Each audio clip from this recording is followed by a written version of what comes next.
Dans cette deuxième partie consacrée aux effets impressionnants des poissons, des crustacés, des fruits de mer sur la santé et la perte de poids, on va découvrir pourquoi ces aliments occupent une place si particulière dans l'alimentation humaine. On va voir comment leur consommation régulière peut contribuer à la longévité, à la vitalité, à la santé cardiovasculaire, aux performances cognitives, mais aussi à la perte de poids. On va aborder également la question des produits laitiers et vous vous demandez peut-être quel est le rapport entre les produits laitiers et les produits de la mer. Cette question est en réalité beaucoup plus importante qu'il y paraît et on va prendre le temps d'y répondre au cours de cet épisode. Cette deuxième partie est exclusivement réservée aux membres Premium Blueness. Elle est également disponible au format texte sur blueness.com pour celles et ceux qui préfèrent la lecture à l'écoute.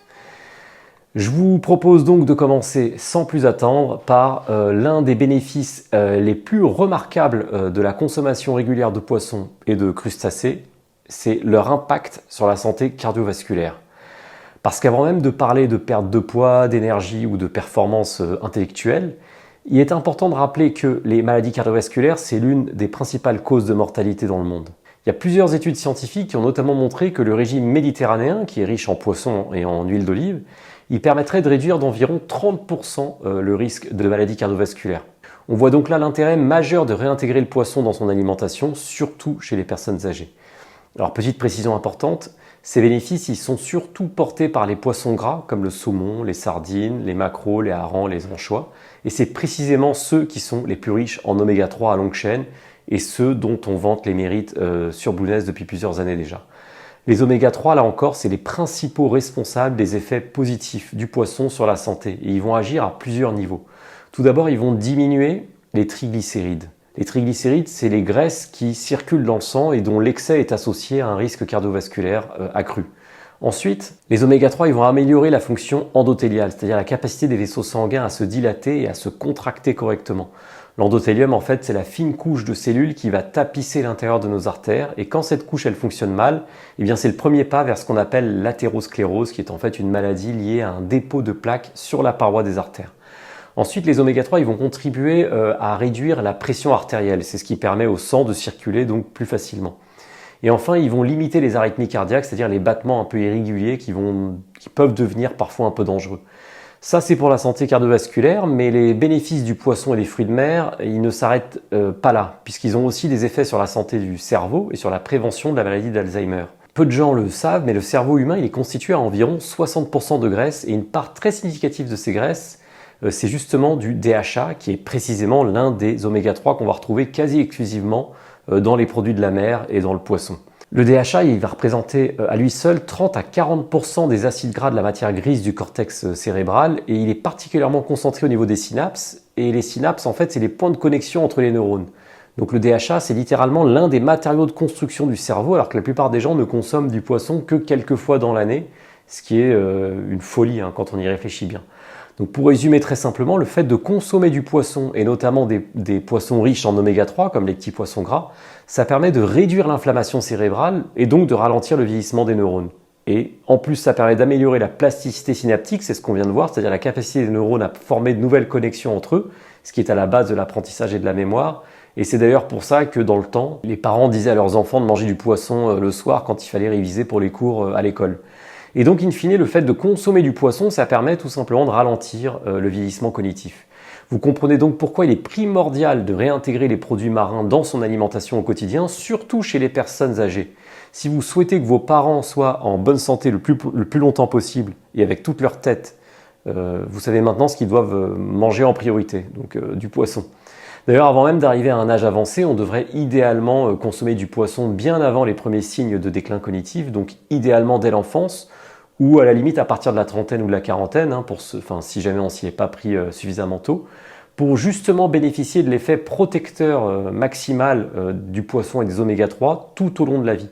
Parce qu'une fois que les maladies cognitives sont installées, notamment la maladie d'Alzheimer, les bénéfices d'une supplémentation ils deviennent malheureusement beaucoup plus limités. Ça vaut d'autant plus d'ailleurs pour les porteurs du gène ApoE4 qui sont exposés par nature à Alzheimer et qui ont besoin d'un apport plus élevé et plus précoce en oméga 3. Petit aparté sur ce sujet, si vous ne connaissez pas le gène ApoE4, il s'agit en fait du facteur de risque génétique le plus important pour la maladie d'Alzheimer à apparition tardive. Donc pour faire simple, si on a ce gène-là, le gène ApoE4, on a plus de chances de contracter la maladie d'Alzheimer au cours de la vie que si on ne l'a pas. Et les gens qui ont une seule copie du gène ApoE4, ça représente à peu près 15 à 25% de la population quand même, hein, ils ont un risque d'Alzheimer qui est multiplié par 2 ou par 3. Et ceux qui portent 2 copies de ce gène, seulement 2% de la population, le risque d'avoir la maladie de l'Alzheimer est malheureusement multiplié par 8 à 12. C'est pour ça qu'il faut prendre ce problème à bras le corps dès le début en mettant toutes les chances de notre côté. Et ça commence donc par le fait de réintégrer au plus vite du poisson et des fruits de mer dans son alimentation. Voyons maintenant les autres bénéfices qu'on peut tirer de la consommation régulière de poissons et de fruits de mer. Au-delà des oméga 3 et de la santé cardiovasculaire, les produits de la mer ils vont activer plusieurs autres leviers de longévité qui va être très intéressant de voir maintenant et que je vais récapituler donc rapidement ici. Tout d'abord, la réduction de l'inflammation chronique dite de bas grade. Lorsqu'on consomme du poisson et des fruits de mer, on va réduire automatiquement l'inflammation chronique de bas grade. Et pour ceux qui ne savent pas encore ce que c'est, on avait déjà abordé ce sujet sur Blueness et on avait expliqué qu'il s'agissait d'une inflammation chronique un peu vicieuse dans le sens où elle n'est pas assez importante pour être détectée par les analyses médicales, mais suffisamment chronique pour vous faire vieillir plus rapidement et vous provoquer des petits tracas de santé au quotidien. Il s'agit en gros d'une inflammation chronique qui passe sous les radars et qui est particulièrement pernicieuse. Or, l'inflammation chronique est aujourd'hui reconnue comme l'un des moteurs centraux du vieillissement et de la plupart des maladies dégénératives dites de civilisation. D'ailleurs, en anglais, on a tendance à appeler ce phénomène d'inflammation chronique de bas grade l'inflammaging. Donc ça ne s'invente pas. Et le fait de lutter contre ce vieillissement, c'est justement l'un de nos objectifs sur Blueness, grâce à une diète plus ou moins inspirée de l'alimentation méditerranéenne et qui soit en plus modérée en glucides. Ce choix est justifié par le fait que ce mix entre keto et méditerranéen, il semble avoir montré de façon empirique, scientifique et aussi épidémiologique des effets assez incroyables sur le ralentissement justement du vieillissement et sur l'inflammation chronique, notamment, pour plusieurs raisons, hein, notamment grâce aux oméga 3 du poisson, mais aussi grâce aux graisses saturées qui proviennent d'aliments correctement nourris, correctement élevés, aux polyphénols des végétaux, aux micronutriments qui viennent par nature avec une alimentation bio et non transformée et tutti quanti. En ce qui concerne les oméga 3 précisément, il a été démontré scientifiquement qu'ils permettent en fait d'inhiber des voies de signalisation qui sont responsables du vieillissement de l'organisme. Et d'ailleurs de façon un peu plus empirique, voire presque ésotérique, hein, il y a beaucoup de gens qui se sont mis au poisson de façon un peu excessive parfois et qui ont rapporté une bien meilleure qualité de la peau, une bien meilleure résistance au froid, ce qui témoigne donc d'un effet anti-âge du poisson. Et en parlant d'effet anti-âge, la consommation de poisson a justement un effet positif sur les mitochondries.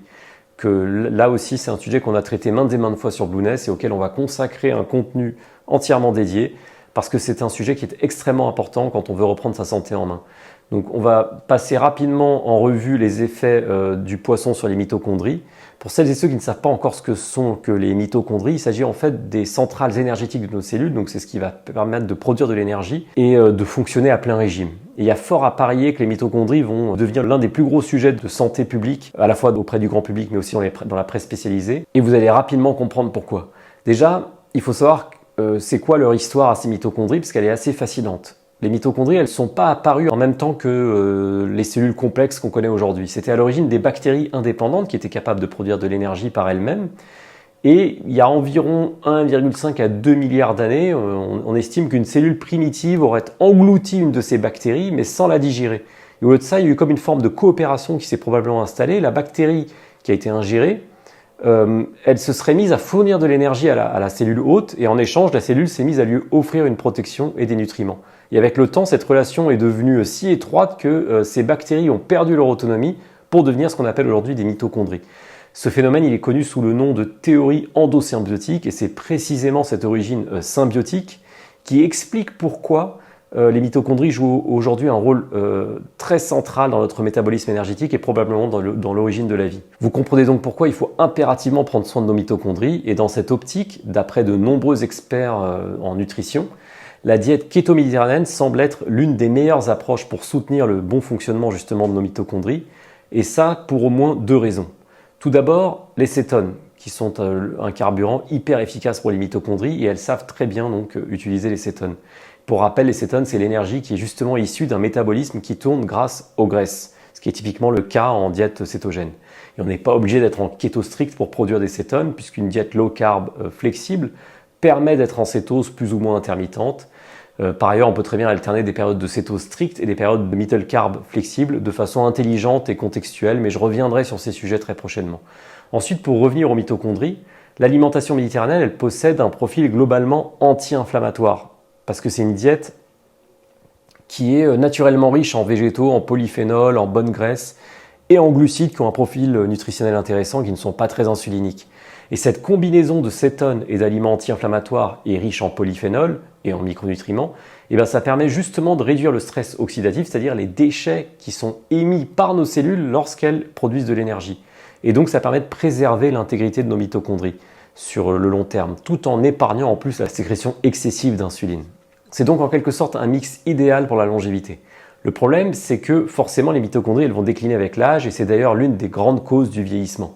Sans vouloir faire dans le transhumanisme, si on voulait retarder ne serait-ce que de quelques mois, voire de quelques années l'échéance finale, tout en ayant la meilleure qualité de vie possible, le plus longtemps possible, avec le meilleur physique possible et la meilleure cognition possible, donc le meilleur cerveau possible, et c'est ce qu'on cherche à faire avec Blueness, et bien la piste prioritaire à exploiter, ce serait donc de se focaliser sur la santé mitochondriale. Et on y consacrera d'ailleurs tout un contenu très complet bientôt. Et à ce titre, pour justement contribuer à maintenir le bon fonctionnement des mitochondries et donc à les chouchouter le plus longtemps possible, les composés les plus efficaces, ce seraient justement les oméga 3, d'où l'intérêt des petits poissons gras, mais aussi de certains nutriments qu'on va retrouver dans les fruits de mer, par exemple, comme la coenzyme Q10 ou la taurine qu'on a également dans la viande rouge, par ailleurs, et dans certains compléments alimentaires. Et en parlant de taurine, il y a encore d'autres bénéfices anti-âge du poisson, des fruits de mer et des produits de la mer dans leur ensemble. Et parmi ces bénéfices, on retrouve notamment les effets sur la plasticité neuronale et le cerveau. Particulièrement donc grâce à la taurine déjà, mais aussi grâce à l'astaxanthine. Alors la taurine tout d'abord, c'est un composé qui est très présent dans les coquillages, les crustacés, etc. et qui permet en fait d'augmenter l'espérance de vie en bonne santé chez plusieurs espèces animales dont l'être humain. Et l'astaxanthine, c'est un pigment rouge qu'on va retrouver, pigment rouge orangé qu'on va retrouver dans le saumon, le krill, les crevettes, le homard, etc. Et c'est l'un des antioxydants les plus puissants connus à ce jour, jusqu'à 6000 fois plus antioxydant que la vitamine C, selon certaines études. Et ce pigment, il a la particularité de pouvoir franchir la barrière hémato-encéphalique pour aller protéger directement les neurones contre le stress oxydatif. La barrière hémato-encéphalique, en gros, c'est l'espèce de frontière qu'il y a entre le réseau sanguin et le cerveau. Et le stress oxydatif, c'est tous les déchets qu'on va produire par le simple fait de vivre, tout simplement, et de produire de l'énergie. Donc en résumé, sur la longévité et le poisson, sur ce lien entre longévité et poisson, le simple fait de consommer régulièrement du poisson et des fruits de mer, notamment des petits poissons gras, c'est pas juste un détail ou un rééquilibrage alimentaire parmi d'autres, c'est vraiment un levier alimentaire, c'est en tout cas l'un des leviers les plus puissants pour ajouter des années de vie en bonne santé. Et donc, en résumé, les produits marins, c'est une manne pour le cœur, le cerveau, les mitochondries et donc la longévité cellulaire. Ils permettent en plus de combattre l'inflammation chronique. Et la beauté de la chose, c'est que ça ne demande ni régime extrême, ni produit miracle. Il suffit juste d'ajouter des petits poissons gras et des crustacés à ces portions alimentaires. Donc chaque semaine, et pas une fois tous les 6 mois, comme la plupart des gens font. Et voilà. Et enfin, le dernier point qui était important d'aborder, c'est l'effet de ces produits sur la vitalité et sur l'énergie. Parce que jusqu'à maintenant, on a traité la perte de poids, on a traité la longévité, donc le fait de retarder le vieillissement, mais ces objectifs, ils ne devraient jamais se faire au détriment d'une bonne vitalité. D'ailleurs, lorsqu'on fait bien les choses, on finit généralement par être à la fois en pleine forme, tout en ayant un poids relativement idéal, et en mettant toutes les chances de son côté pour retarder au maximum le vieillissement, et on l'espère, la survenue de maladies plus ou moins graves. Donc on va voir ensemble pourquoi et comment le poisson et les fruits de mer, c'est un boost pour la vitalité et l'énergie au quotidien. Les oméga 3 du poisson, c'est pas censé apporter de l'énergie, en tout cas l'énergie principale pour les activités du quotidien, c'est plutôt un type d'acide gras qui est par nature très minoritaire dans l'alimentation. Et comme on l'avait vu dans le guide ultime du ratio oméga 3, 6 et 9, c'est plutôt les oméga 6, les oméga 9 et les graisses saturées qui vont fournir le carburant principal de l'organisme, surtout dans une alimentation riche en graisses et faible en glucides. Ceci étant dit, comme on l'a vu juste avant, les oméga 3 ils vont avoir des effets directs sur le cerveau, la santé du cerveau, sur la rétine, le cœur, la sensibilité à l'insuline et bien sûr les mitochondries. Et donc forcément, de façon un peu indirecte, ils vont permettre d'améliorer la production d'énergie cellulaire, ce qui a donc des conséquences finalement sur l'énergie, l'humeur, la récupération et la clarté mentale. Pour bien comprendre comment les oméga 3 ils agissent sur l'énergie cellulaire, il faut savoir que tout commence au niveau des mitochondries, qui, comme on l'a dit, c'est les centrales énergétiques qui sont présentes dans nos cellules et qui vont produire de l'ATP. Et l'ATP, c'est le carburant universel du corps humain. Quand les mitochondries elles fonctionnent bien, on a de l'énergie en abondance. Et quand elles fonctionnent mal, on va avoir tendance à être fatigué de manière assez chronique. Et c'est là que les oméga 3 ils vont agir à plusieurs niveaux. Tout d'abord, ils vont permettre d'améliorer la fluidité des membranes des cellules. Les oméga 3 ils vont s'intégrer directement aux membranes des cellules et donc aux membranes mitochondriales pour assurer ou en tout cas améliorer le transport des électrons, ce qui permet de produire de l'ATP, donc de produire de l'énergie. Plus les membranes sont fluides et plus elles sont bien faites, plus la production d'énergie elle est efficace, d'où l'importance d'avoir un apport suffisant en oméga 3. Ensuite, la deuxième chose, c'est que les oméga 3 ils vont réduire le stress oxydatif, c'est-à-dire, comme on l'a vu avant, l'accumulation de rouille cellulaire, donc tous les déchets qui finissent par endommager les mitochondries et donc par faire chuter leur rendement. Donc là encore, les oméga 3 ils permettent de compenser ce phénomène. Et enfin, troisième point, les oméga 3 ils vont moduler la production des cytokines inflammatoires qui sont en fait des substances que notre système immunitaire va créer pour se défendre. Mais le problème, c'est que quand on produit des cytokines en excès, en permanence et de manière parfois inutile, parce que justement l'organisme pense qu'il est attaqué, eh bien ces cytokines deviennent contre-productives et elles vont se retourner contre nous.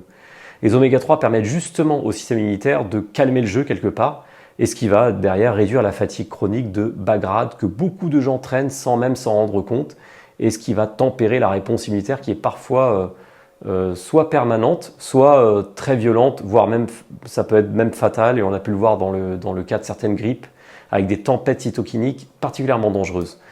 Bref, le fait de consommer régulièrement du poisson, ça permet donc indirectement de produire une énergie plus propre, plus stable et de faire tourner correctement nos mitochondries, donc de mieux faire tourner la machine finalement. D'ailleurs, dans la communauté keto, c'est un retour d'expérience très répandu. Il y a beaucoup de gens qui rapportent une énergie nettement plus stable et une bien meilleure clarté mentale, pas que grâce aux cétones, mais plutôt dès lors qu'elles augmentent significativement leur consommation de poissons gras au-delà du régime cétogène en lui-même. Et c'est pas un hasard parce que sur une diète keto, le cerveau, les muscles, etc., tout ça va tourner en grande partie grâce aux graisses, grâce aux acides gras et aux cétones. Et la qualité des graisses ingérées, elle devient donc déterminante pour la qualité de l'énergie qu'on va créer. C'est pour ça que c'est important de privilégier des graisses de qualité, que ce soit via des graisses saturées d'animaux nourris à l'herbe, ou en tout cas majoritairement à l'herbe, des graisses monoinsaturées qui proviennent des animaux ou encore de l'huile d'olive ou de l'avocat, ou encore des graisses polyinsaturées, donc qui viennent des oléagineux qu'on a déjà traités sur Blueness, ou encore des petits poissons gras via les oméga 3. Et à savoir que les oméga 3, on en retrouve également dans les œufs et dans la viande aussi, quand la viande est correctement élevée et nourrie. Ensuite, toujours dans les bienfaits qui concernent la vitalité et l'énergie, les produits de la mer, c'est également une mine de micronutriments qui sont essentiels au fonctionnement hormonal. Donc là, c'est un aspect souvent sous-estimé, alors qu'en fait, ça conditionne directement notre niveau de vitalité, notre récupération et notre composition corporelle. Donc la perte de poids finalement. En fait, le système hormonal, c'est l'un des sujets majeurs de santé publique et c'est pourtant un sujet totalement ignoré par la plupart des gens. Et c'est un sujet qui touche particulièrement les femmes qui sont exposées à un écroulement du métabolisme. Il y a une sorte d'épidémie de métabolisme écroulé et sans que les gens s'en rendent compte. Et ça s'explique par plusieurs raisons, sociologiques, sociétales, économiques, entre autres. Et parmi les principaux symptômes, notamment chez la femme, on va avoir une difficulté à avoir des règles. Et chez la femme comme chez l'homme d'ailleurs, on va avoir une baisse de libido, des problèmes de peau, de cheveux cassants, des problèmes d'humeur, on va être beaucoup plus irritable. Et de manière générale, on va avoir un manque d'entrain, une baisse de motivation, une espèce de déprime un peu latente, avec une difficulté à aller vers les autres, à établir des relations et à s'épanouir, que ce soit au travail, en amitié ou en amour. Beaucoup de gens essayent de résoudre ce genre de problème uniquement en travaillant sur la psyché, la relaxation, la quête de sens, etc. Alors c'est une très bonne chose, mais le problème c'est qu'on oublie de prendre le problème à la racine et de traiter la cause organique qui est bien plus proéminente qu'on ne le pense. Pour relancer la machine sur le plan hormonal et avoir donc un métabolisme qui va tourner à nouveau à plein régime, et donc quelque part retrouver l'énergie de nos 20 ans tout en évitant les problèmes d'inflammation chronique, et c'est d'ailleurs ce qu'on cherche à faire sur Blueness à travers tout ce contenu, on peut partir de l'hypothèse que le métabolisme il est le fruit d'adaptations qui s'étalent sur des millions et des centaines de milliers d'années et qu'il est donc prioritairement adapté aux aliments de l'ère paléolithique dans un premier temps, puis dans un second temps à ceux de l'ère néolithique avec l'arrivée des céréales anciennes, des légumineuses et d'une plus grande diversité de végétaux. Donc si on part de cette hypothèse, la priorité ce serait donc de redonner à l'organisme ce dont il a besoin en termes de protéines et de graisses, à commencer donc par les protéines et les graisses qui sont issues des produits de la mer. Et ce pour une raison simple, c'est que l'être humain il a beaucoup évolué près des côtes parce qu'on y trouvait naturellement de quoi se nourrir. Alors maintenant vous pourriez me demander en quoi les poissons et les fruits de mer ils peuvent résoudre le problème de dérèglement hormonal auquel on fait face et en quoi ils vont nous amener à être à notre plein potentiel. Est-ce que vraiment le fait de manger du poisson, ça va nous faire devenir beaucoup plus efficaces et plus heureux dans la vie? Eh bien, la réponse va peut-être vous choquer, mais comme pour tous les autres aliments qu'on a déjà listés dans le guide Blueness, le fait de prioriser ces aliments qui sont pourtant boudés aujourd'hui, c'est la porte d'entrée vers la version la plus optimale de vous-même.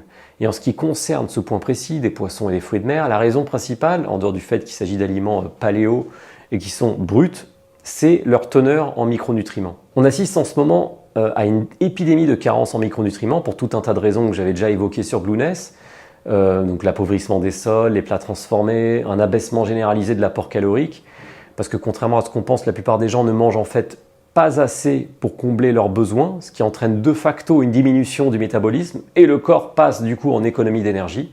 Et donc c'est crucial pour retrouver la santé de veiller à redonner à son organisme certains micronutriments qui sont indispensables pour que la machine tourne à nouveau à plein régime et donc pour être à son plein potentiel. Et pour ça, je vais vous donner la liste précise des micronutriments à impérativement réintégrer dans votre routine alimentaire ou en tout cas en supplément pour permettre la relance métabolique, sans quoi vous serez inévitablement confronté à un cul-de-sac hormonal malgré une alimentation saine. Et si j'aborde ce sujet ici, c'est parce que comme par hasard, on va retrouver ces micronutriments qui sont hyper importants, principalement dans les produits de la mer et accessoirement aussi dans les abats, qu'ils soient issus de produits marins ou de viande terrestre d'ailleurs. J'en profite pour rappeler que la relance hormonale et donc la pleine vitalité, ils sont atteignables qu'à la condition qu'on ait un apport calorique suffisant. Donc l'alimentation standard telle qu'on la retrouve aujourd'hui dans les grandes villes notamment, et qui tourne parfois autour de 2000 kcal par jour, et uniquement via des repas qui sont assez pauvres nutritionnellement, surtout chez les femmes qui cherchent en permanence à faire attention, eh bien cet apport calorique n'est absolument pas suffisant au niveau de l'apport énergétique à cause de la densité nutritionnelle, notamment au niveau des micronutriments. Donc je vais le reformuler autrement. Beaucoup de gens mangent de façon assez frugale, parfois avec des repas très sains en apparence, mais totalement insuffisants en termes de densité nutritionnelle. Et pour cause, on est exposé dans nos sociétés modernes à un certain confort qui ne justifie pas forcément de manger davantage. Mais le problème, c'est que cet apport, il est beaucoup plus faible qu'autrefois et il ne garantit donc pas un apport suffisant en micronutriments. C'est logique, la quantité de micronutriments qu'on va absorber, elle dépend de la quantité du bol alimentaire, entre autres.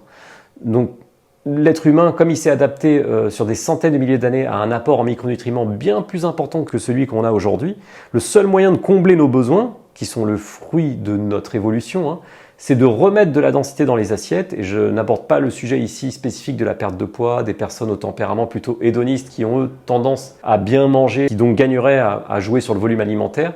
C'est d'autres sujets qui sont primordiaux en nutrition, mais que je reviendrai dessus dans un contenu dédié. Là, je parle bien de la relance du système hormonal. Donc au final, le fait de ne pas manger suffisamment de repas denses nutritionnellement, ça va entraîner non seulement une carence en micronutriments, mais aussi un abaissement du métabolisme parce que l'organisme n'a plus aucune raison d'avoir un métabolisme élevé puisqu'il est exposé à un confort en permanence, à une sédentarité et à un apport calorique qui est finalement adapté à cette dépense énergétique qui est assez modeste. Donc le problème c'est que cette fuite en avant nous rend de plus en plus inertes, de plus en plus fatigués et quelque part nous fait mourir à petit feu. Et ça c'est lié à la culture qu'on retrouve dans les grandes villes et qui consiste à grignoter des tout petits repas sans densité nutritionnelle et à cette croyance populaire selon laquelle il faudrait manger des toutes petites salades très faibles en calories, des petites barquettes prétendument healthy, alors que justement le fait que ces plats soient pauvres en calories, ça va constituer précisément le problème si on se fonde sur la théorie de la densité nutritionnelle plutôt que sur la théorie des calories entrantes et des calories sortantes. Cette théorie des calories est d'ailleurs en train de faire un ravage sur la santé métabolique de certains occidentaux, notamment chez les couches assez aisées, surtout chez les femmes. Et j'ai déjà expliqué ce sujet plusieurs fois sur Blueness. Et ceci étant dit, rien n'empêche de faire évidemment quelques jours de régime avec un apport calorique amoindri, suivi de jours un peu plus élevés, un peu plus denses. Et il ne s'agit pas de manger non plus du jarret de bœuf, du poulpe, des huîtres et des œufs de caille tous les jours et être un professionnel du biohacking. Mais en tout cas, tout ça, c'était pour dire qu'être au régime en permanence, ça amène inévitablement au dépérissement. Maintenant, si on souhaite quand même rester dans une alimentation relativement hypocalorique ou légère, même sur le long terme, que ce soit pour des raisons économiques, psychologiques, etc., on peut essayer de bricoler en compensant avec les suppléments, les vitamines, etc., pour combler nos apports micronutriments. Mais ce ne sera pas la meilleure chose à faire. Il vaut mieux passer par l'alimentation plutôt que de passer uniquement par la voie des compléments alimentaires. L'alimentation faible en calories à vie, elle est probablement héritée en fait des dogmes des années 90-2000 avec des injonctions sociétales, surtout chez les femmes d'ailleurs, avec des corps exagérément filiformes. Je ne parle pas de minceur naturelle, mais bien de maigreur forcée, et qui ont été mis en avant notamment dans la mode. Et en tout cas, cette pratique, elle consiste à manger une pomme le matin, une salade le midi et une tranche de blanc de poulet le soir. Aujourd'hui, elle est vivement critiquée par la nouvelle vague de biohackers, notamment les biohackers anglo-saxons. Ensuite, comme on le disait avant, on peut compenser, comme on l'a dit, une alimentation assez pauvre avec une supplémentation en vitamines, en minéraux, etc.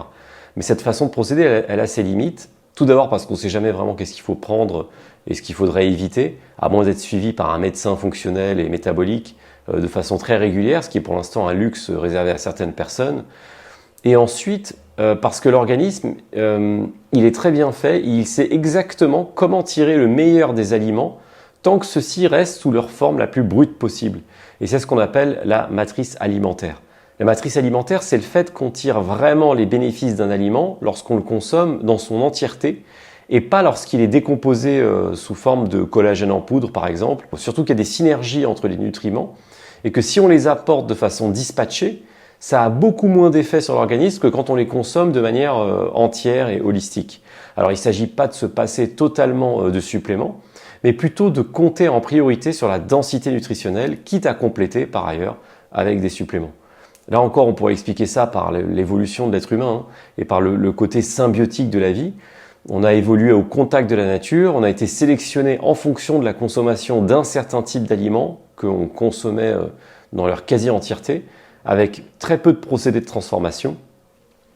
Alors certes, l'être humain, c'est un génie qui a su traiter les aliments, séparer le bon grain de l'ivraie, cultiver, sélectionner les meilleures espèces, traiter les antinutriments et optimiser la nature pour augmenter le rendement. Mais cette optimisation, bien qu'elle soit salvatrice, elle a des limites. Donc il s'agit de trouver un juste milieu pour ne pas aller plus vite que notre évolution. D'où le fait de privilégier des repas dont la matrice alimentaire a été plus ou moins épargnée. Donc en conclusion sur les carences en micronutriments, pour résumer le problème en une phrase, on pourrait dire que si vous ne mangez pas suffisamment durant plusieurs mois ou plusieurs années, vous vous exposez irrémédiablement à une diminution de votre métabolisme, c'est-à-dire que votre corps va se mettre à tourner au ralenti, à retarder certains processus biologiques, voire à en désactiver certains, comme ce que j'avais évoqué un peu plus tôt, par exemple la libido, les règles chez les femmes, l'érection matinale chez les hommes, la difficulté à se réchauffer naturellement, et aussi la capacité à faire face aux problèmes, à entreprendre de nouveaux projets, etc. Et ça prend des semaines, des mois, et parfois même des années à s'inverser.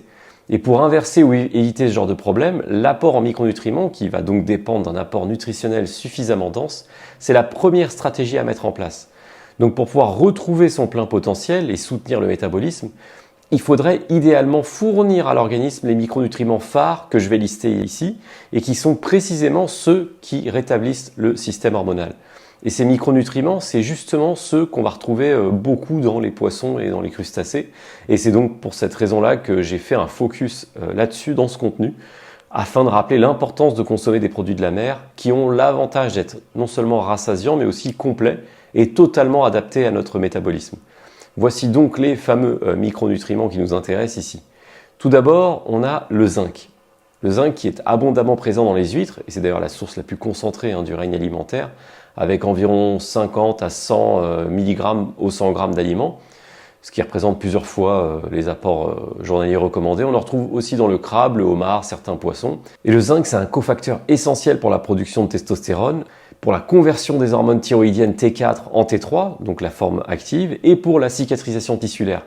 Si vous ne savez pas ce que c'est que la conversion des hormones thyroïdiennes T4 en T3, j'en ferai un contenu dédié, mais sachez que c'est l'un des enjeux majeurs de santé aujourd'hui, ce que la plupart des gens ignorent d'ailleurs, et le déficit en T3, c'est l'une des causes principales de l'épidémie de métabolisme écroulé, d'après certains auteurs, notamment en diète keto, ainsi que certains médecins endocrinologues de la nouvelle vague. Donc quand vous êtes carencé en T3, ça va se traduire en gros par une baisse de libido, une fatigue chronique, un système immunitaire qui flanche, et tout ça c'est des symptômes que la plupart des gens connaissent sans jamais faire le rapprochement avec la thyroïde. Ça, les sportifs l'ont bien compris et c'est la raison pour laquelle vous verrez souvent des suppléments de zinc couplés d'ailleurs à du magnésium dans les placards de beaucoup de pratiquants de musculation notamment. C'est aussi la raison pour laquelle vous pouvez voir certains biohackers américains qui consomment systématiquement quelques huîtres chaque semaine et il en faut pas beaucoup plus d'ailleurs pour atteindre nos quotas en zinc, comme on l'a vu avant. Ensuite, on a l'iode qu'on va retrouver principalement dans les poissons de mer, les algues et aussi certains fruits de mer. L'iode, c'est le carburant indispensable de la thyroïde, et la thyroïde, c'est la glande qui régule à elle seule le métabolisme global de l'organisme. Une thyroïde qui est sous-alimentée en iode, elle risque de tourner au ralenti. Et quand ça arrive, eh bien, vous pouvez le ressentir immédiatement avec, comme je l'ai expliqué juste avant, une fatigue chronique, une frilosité assez permanente, du mal à se réchauffer, une difficulté à perdre du poids alors que vous ne mangez déjà pas beaucoup, une baisse de morale, etc. La carence en iode, elle est aujourd'hui beaucoup plus fréquente qu'on ne le pense dans les pays occidentaux, notamment parce que les gens ont pour la plupart réduit leur consommation de sel, et il se trouve que le sel de table, il est souvent supplémenté en iode. Donc quand on réduit le sel, automatiquement, on réduit donc le sodium, mais aussi l'iode. En fait, les gens qui réduisent leur consommation de sel, ils font une erreur absolument majeure, et ils se basent souvent sur des recommandations malheureusement erronées ou datées, ou sur des légendes urbaines que les gens répètent sans faire leurs propres recherches. Et le problème, c'est que la répétition de croyances communes et la perte du libre arbitre, c'est malheureusement l'un des maux de notre époque, mais c'est un autre sujet. Donc j'ai déjà eu l'occasion de faire un sujet complet sur le sel et sur le sodium, qui date quand même de 2019. Et j'avais déjà à l'époque tordu toutes les idées reçues au sujet du sel. Donc je rappelle ici donc rapidement que le sel est extrêmement important, surtout en alimentation pauvre en glucides, et surtout si vous avez des maux de tête, des crampes et un manque global d'énergie. Pour revenir sur l'iode, si on veut combler nos besoins, le meilleur moyen de le faire, c'est de réintégrer des algues et des produits marins dans son alimentation, sans en faire non plus une fixette, bien évidemment, mais au moins apporter ce qu'il faut d'iode de façon à se reconnecter à nos besoins qui sont probablement hérités de certains de nos ancêtres qui ont pu vivre et évoluer près des côtes notamment. Ensuite, on a le sélénium qui est particulièrement abondant dans le thon, les sardines, les huîtres et les crevettes, et qu'on va retrouver aussi dans les noix du Brésil d'ailleurs. Le sélénium, c'est un acteur clé du bon fonctionnement de la thyroïde et il joue surtout un rôle majeur comme antioxydant via une enzyme qui s'appelle la glutathion peroxydase. Et cette enzyme, elle utilise une molécule antioxydante qui s'appelle le glutathion et qui protège du coup nos cellules contre le stress oxydatif, donc contre le vieillissement de nos cellules. Ensuite, on a la vitamine D sous sa forme naturelle, donc la D3. Et à part via les rayons du soleil, on va la retrouver principalement dans les poissons gras sauvages, et c'est d'ailleurs comme ça que les populations inuites notamment, qui vivaient près des pôles, c'est comme ça qu'ils tiraient une partie de leur vitamine D. Là encore, j'avais consacré tout un contenu sur la vitamine D sur Blueness, avec même un convertisseur de vitamine D pour avoir la dose en unité internationale ou en microgrammes selon vos besoins, et c'était d'ailleurs à l'époque le tout premier convertisseur de vitamine D qui était disponible sur Internet. Alors pour faire court, la vitamine D, c'est une hormone qui est impliquée dans plus de 200 fonctions biologiques, de la santé osseuse jusqu'à l'immunité, en passant par la régulation de l'humeur, par la production de testostérone, etc. Et pour donner un ordre d'idée, 100 grammes de sardines, ça va apporter environ 270 unités internationales de vitamine D, et 100 grammes de saumon sauvage, entre 600 et 1000 unités internationales selon les sources. Alors, la plupart des gens ne le savent pas, et j'avais déjà expliqué ça aussi en 2019, il faudrait entre 3000 et 5000 unités internationales par jour pour un adulte en bonne santé. Et c'est bien au-delà des recommandations officielles qui restent aujourd'hui encore beaucoup plus basses. Donc si vous obtenez entre 300 et 1008 unités internationales via un repas à base de poisson, c'est déjà une très bonne chose. Surtout lorsque le soleil manque. Mais là où ça devient intéressant, c'est que tous les nutriments que je viens de lister, ils n'agissent pas seuls, mais en synergie. En fait, la combinaison zinc, iode, sélénium, vitamine D, oméga 3, c'est ce qui fait que les produits de la mer sont littéralement un cocktail naturel de soutien hormonal et une vraie fontaine de jouvence pour les gens qui en consomment. D'ailleurs, pour rappel, j'avais déjà publié un contenu complet intitulé « La liste ultime des suppléments à avoir chez soi ». Dans cette liste, on retrouvait très exactement cette liste de micronutriments, donc zinc, sélénium, oméga 3 et vitamine D. Et j'avais également à l'époque mis le magnésium. Donc ces micronutriments, ils sont indispensables et c'est d'autant plus vrai pour les sportifs parce qu'ils ont des besoins plus élevés au niveau de la récupération. Mais ça vaut aussi pour toutes les personnes qui ne sont pas forcément très sportives, mais qui cherchent tout simplement à maintenir une vitalité élevée à partir de 30 ans notamment, parce qu'en général, avant 30 ans, on peut faire un peu n'importe quoi et le métabolisme nous pardonne, mais entre 30 et 40 ans, c'est en général l'âge à partir duquel les choses peuvent commencer à se corser, qu'on soit un homme ou une femme, et c'est là où la production hormonale tend mécaniquement à décliner. Et d'ailleurs, pour revenir aux maladies dégénératives comme Alzheimer ou Parkinson, il y a beaucoup de spécialistes qui pensent qu'il faudrait anticiper les choses dès la trentaine ou la quarantaine, à la limite, pour éviter ou au moins retarder le plus possible ce genre de maladies cérébrales qui peuvent survenir beaucoup plus tard. Et du coup, il faudrait s'y prendre à l'avance, d'où l'importance, comme on l'a dit ici, de consommer très régulièrement des produits de la mer. Et puisqu'on parle de cerveau, un autre bénéfice des poissons et des fruits de mer pour la vitalité et l'énergie, c'est bien sûr tout ce qu'ils apportent pour la santé cérébrale. D'ailleurs, on l'avait vu au début de ce contenu.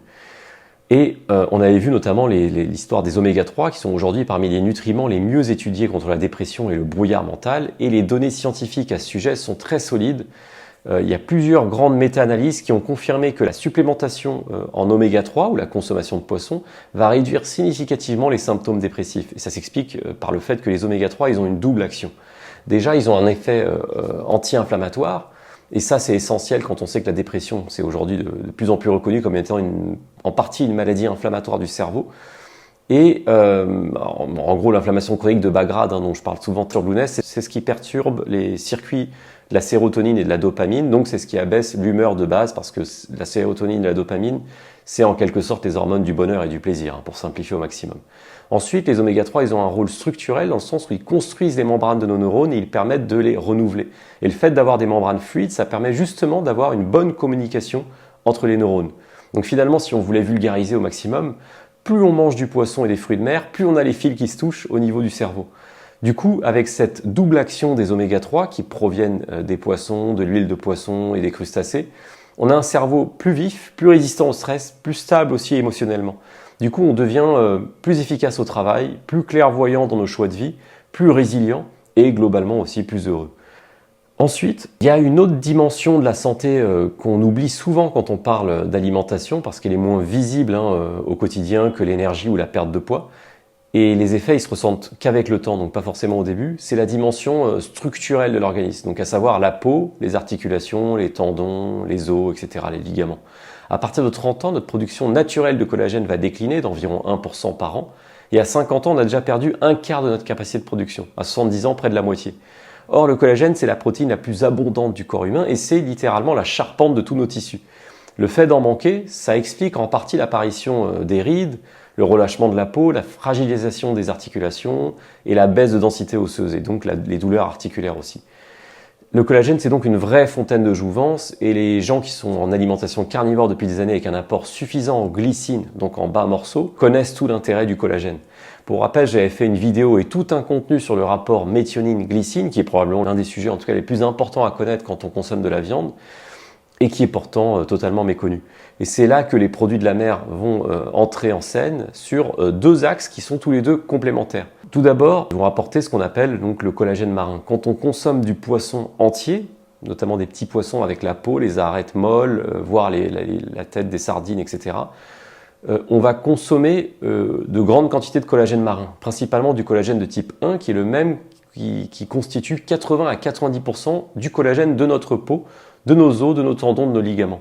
Là encore, c'est ce type de collagène que les vendeurs de compléments alimentaires commercialisent en priorité parce qu'ils savent qu'il va être prisé par les consommateurs. Le collagène marin, il a une particularité intéressante par rapport au collagène bovin, c'est que ces peptides sont de plus petite taille moléculaire, ce qui va le rendre plus facilement digeste et plus rapidement biodisponible, on va dire. En gros, il est absorbé rapidement et très efficacement par l'organisme et les peptides qui sont issus de cette digestion sont retrouvés dans le sang quelques heures seulement après la consommation.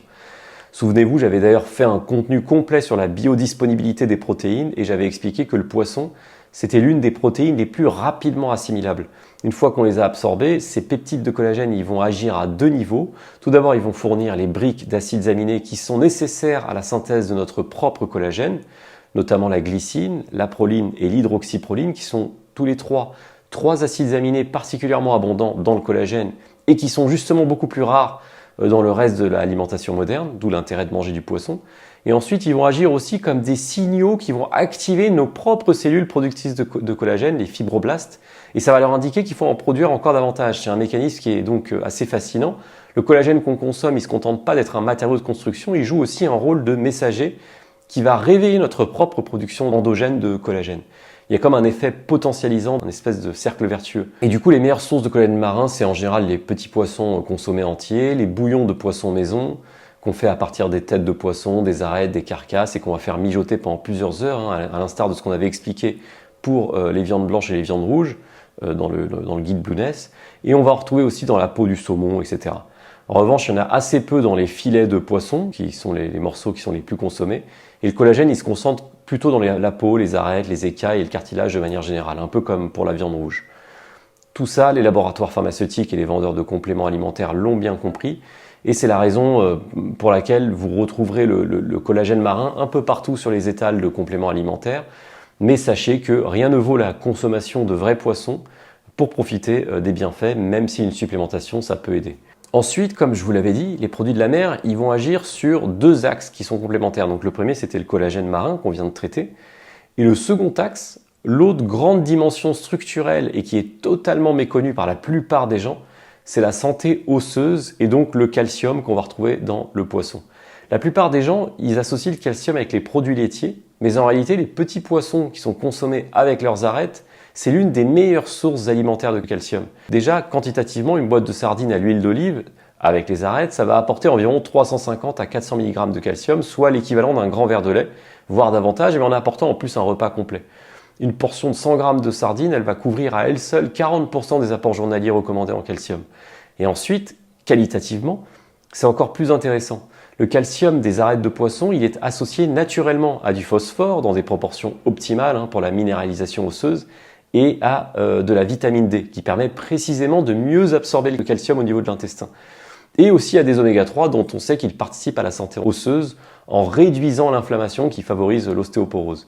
C'est cette synergie de cofacteurs naturels qui fait que le calcium des petits poissons est probablement mieux assimilé, mieux utilisé par l'organisme que le calcium isolé qu'on va retrouver dans des compléments alimentaires. C'est exactement cette symbiose à laquelle je faisais référence lorsque je parlais de matrice alimentaire tout à l'heure, à savoir que rien ne vaut le fait de consommer des aliments dans leur entièreté, parce que c'est comme ça qu'on les a consommés au fil des millénaires, et c'est donc ce pourquoi on est adapté et conçu. Ce sujet nous amène au problème des produits laitiers qui pourraient bien avoir été injustement bannis de l'alimentation par ignorance, et c'est une problématique de santé publique qui est largement sous-estimée aujourd'hui, parce qu'en supprimant les produits laitiers sans compenser intelligemment, beaucoup de gens ont pensé bien faire, mais ils se sont exposés en réalité à une carence en calcium. Donc on a vu arriver la mode des laits végétaux, qui ne sont pas un problème en soi, mais qui, lorsque l'on se détourne totalement du lait naturel et des produits laitiers dans leur ensemble, comme la crème fraîche ou le fromage par exemple, eh bien on s'expose sans le savoir à de gros problèmes de santé. En fait, la carence en calcium, elle peut entraîner toute une cascade de conséquences très négatives pour la longévité. Et ça peut aller de la dégradation de la santé osseuse à un vieillissement accéléré des tendons, des articulations, en passant par certains problèmes intestinaux et rénaux, dont je vais vous parler d'ailleurs maintenant. Et je m'excuse par avance parce que je vais devoir faire une longue digression sur ce qu'on appelle les oxalates, et cette digression s'avère nécessaire pour bien comprendre la problématique à laquelle on fait face actuellement. Il y a en ce moment un débat très actif, notamment dans la communauté cétogène, carnivore, etc., autour des oxalates. Les oxalates, c'est des composés qui sont présents naturellement dans de nombreux végétaux, comme typiquement les amandes, le chocolat noir, mais aussi les épinards surtout, la betterave, la rhubarbe, et on en retrouve aussi dans le thé ou le café. Il y a plusieurs praticiens américains qui ont popularisé l'idée qu'une partie des problèmes digestifs et inflammatoires que la plupart des gens ont pourrait provenir d'une mauvaise gestion des oxalates qu'on va retrouver donc dans ces végétaux. Et je vais vous expliquer le mécanisme. Dans l'intestin, les oxalates ils peuvent suivre deux voies. La première, elle consiste à les associer avec suffisamment de calcium au cours d'un même repas. Et du coup, le calcium et les oxalates, ils ont une forte affinité chimique et ils vont se lier pour former l'oxalate de calcium, qui est un sel insoluble. Et ce sel ne traverse pas la paroi intestinale, donc il est éliminé directement dans les selles. Résultat, on a peu d'oxalates qui passent dans le sang et il y en a peu qui arrivent dans les reins et donc il n'y a pas de problème, c'est éliminé directement. Il y a une deuxième voie en cas de calcium insuffisant. Les oxalates ils vont rester libres dans l'intestin sous forme soluble. Ils vont donc être absorbés par la muqueuse intestinale, ils vont passer dans la circulation sanguine, ils vont être filtrés par les reins pour être excrétés dans l'urine. Et quand ce phénomène se répète de manière chronique, il va favoriser la formation de cristaux d'oxalate de calcium dans les voies urinaires et c'est ce qu'on appelle les calculs rénaux. Il y a certains praticiens qui avancent que ces cristaux pourraient se déposer en plus dans d'autres tissus et du coup contribuer à des problèmes de digestion, à des douleurs au niveau des articulations, etc. Alors est-ce qu'il faut pour autant bannir les aliments riches en oxalates et notamment les végétaux? En fait, une partie des experts en nutrition keto défend une position plutôt équilibrée. Donc selon eux, il ne faudrait pas faire peur aux gens avec les oxalates. La vraie question, c'est pas tant la quantité d'oxalates consommée que la présence simultanée de calcium dans le bol alimentaire. Donc concrètement, une salade d'épinards accompagnée de fromage, eh bien, ça ne posera pas de problème chez une personne en bonne santé. À l'inverse, le piège, ça va être une configuration bien précise. Donc ça va être un régime à long terme, sans laitage, associé à une consommation régulière et très élevée d'aliments riches en oxalates et avec aucune autre compensation par d'autres sources de calcium, comme par exemple avec des arêtes de poisson. C'est cette combinaison bien précise qui expose au problème et pas les oxalates en eux-mêmes. Et c'est justement ce que font la plupart des gens qui pensent bien faire en bannissant les produits laitiers et qui ne mangent évidemment pas ou peu de poissons, puisque les poissons n'intéressent plus grand monde aujourd'hui, avouons-le, et en plus en consommant de façon exagérée des repas très riches en végétaux. Alors en pensant bien faire, ces gens s'exposent justement à des problèmes de calcul rénaux, à une dégradation de leur santé osseuse, à un vieillissement accéléré de leurs tendons et de leurs articulations, et sans parler des problèmes intestinaux et digestifs que peuvent poser les oxalates. Alors il y a deux nuances importantes qui méritent toutefois d'être rappelées. Déjà, il va exister une variabilité individuelle importante. Il y a environ 10 à 15% de la population qui absorbe les oxalates beaucoup plus que la moyenne pour des raisons génétiques ou de microbiote intestinal. Et donc pour ces personnes-là, les 10 à 15%, et pour ceux qui ont des problèmes de calcul rénaux ou de maladies inflammatoires intestinales, il vaut mieux être prudent et diminuer sa consommation d'oxalates ou au moins s'assurer un bon apport de calcium. Ensuite, la cuisson à l'eau permet de réduire significativement la charge oxalique des légumes feuilles notamment, à condition de jeter l'eau de cuisson. C'est une astuce très simple qui permet très simplement donc de consommer des épinards par exemple sans avoir les oxalates. Maintenant, plutôt que de bannir totalement les produits laitiers d'un côté ou totalement les végétaux de l'autre, une stratégie intelligente et équilibrée consisterait à réintégrer certains fromages, des fromages notamment affinés au lait cru, notamment ceux qui sont issus de races bovines anciennes ou de lait de brebis ou de chèvre, pour la fameuse caséine A2, parce que ces produits laitiers ils sont bien mieux tolérés que les laitages industriels modernes. Et c'est une piste sérieuse qui se justifie par le fait que certains laitages de qualité ils vont avoir un certain type de caséine, donc la caséine A2, qui est beaucoup mieux tolérée par l'être humain. Et je reviendrai sur cette histoire de caséine dans un contenu dédié. Donc si on combine des produits de la mer avec des fromages au lait cru contenant donc de la caséine A2 plutôt que de la caséine A1, on est certain d'apporter ce qu'il faut de calcium d'un côté, de tout un tas d'autres nutriments, et on met toutes les chances de l'autre côté en termes de longévité, notamment grâce aux bienfaits du fromage pour le microbiote intestinal. Et c'est a priori la stratégie la plus efficace, en tout cas plus efficace que de bannir totalement les produits laitiers et de ne pas consommer non plus de poisson. Et en même temps, on tire profit des végétaux. Pour les personnes qui suivent une alimentation sans produits laitiers, que ce soit par choix éthique, par intolérance, la consommation régulière de petits poissons gras avec leurs arêtes, c'est l'une des meilleures stratégies alimentaires existantes pour compenser le manque de calcium. Donc non seulement ça va apporter un calcium qui est hautement disponible, mais ça règle aussi élégamment la problématique des oxalates en restaurant le calcium nécessaire à leur neutralisation au niveau de l'intestin. C'est particulièrement crucial après la ménopause chez la femme notamment où il y a un risque d'ostéoporose et à partir de 60 ans chez l'homme. On peut compléter cette stratégie avec des bouillons d'os et des mijotés de carcasse qui vont apporter du calcium et du collagène et du magnésium et d'autres minéraux essentiels à la santé osseuse et à la santé articulaire. Donc en résumé, si on voulait résumer cette partie sur le côté structurel de notre organisme, les poissons ils vont apporter du collagène marin qui est hautement disponible et qui va être très utile pour la peau, les articulations, les tendons, les ligaments, etc. et qui va contribuer à ralentir le vieillissement structurel. Il va apporter du calcium de qualité qui est associé naturellement à ces cofacteurs d'absorption comme le phosphore, la vitamine D, les oméga 3.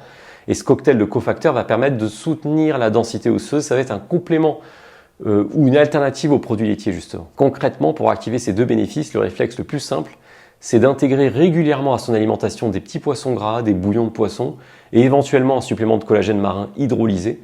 Mais tout ça, ce sera expliqué dans le prochain contenu. Pour finir sur ce contenu, qui était quand même assez dense, il faut rappeler que les produits de la mer, ils sont d'autant plus efficaces quand ils sont associés à une alimentation pauvre en glucides, que ce soit en low carb flexible ou en cétogène pur.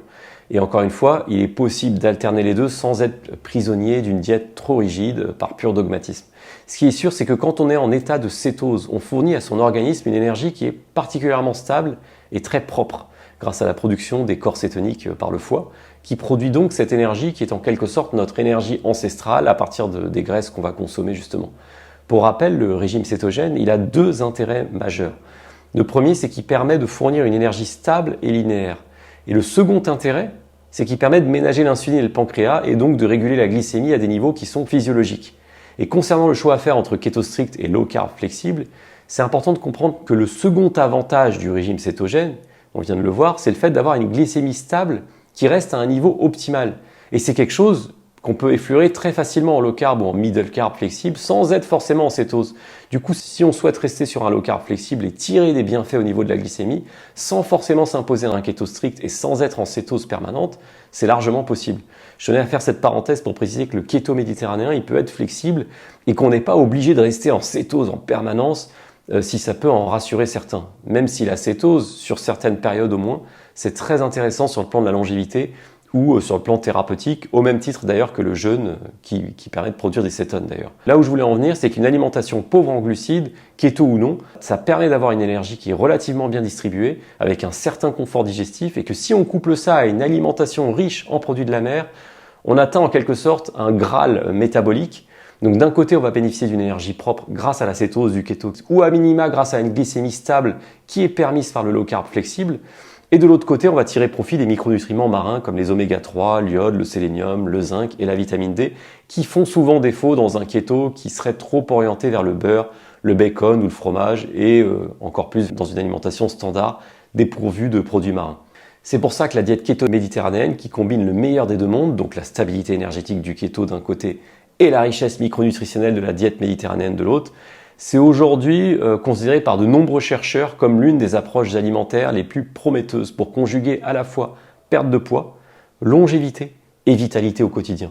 Et quand je parle de diète méditerranéenne, il s'agit évidemment d'un raccourci pour désigner une alimentation naturelle à base de produits bruts, modérée mais suffisante en protéines, avec un apport de végétaux bio par nature, donc légumes verts, légumineux, certaines céréales en quantité modérée, un peu de produits laitiers tels que ceux qu'on a vus juste avant. Il est donc évident qu'il existe pléthore de manières de s'alimenter dans le monde qui ne sont pas méditerranéennes à proprement parler, mais qui sont analogues.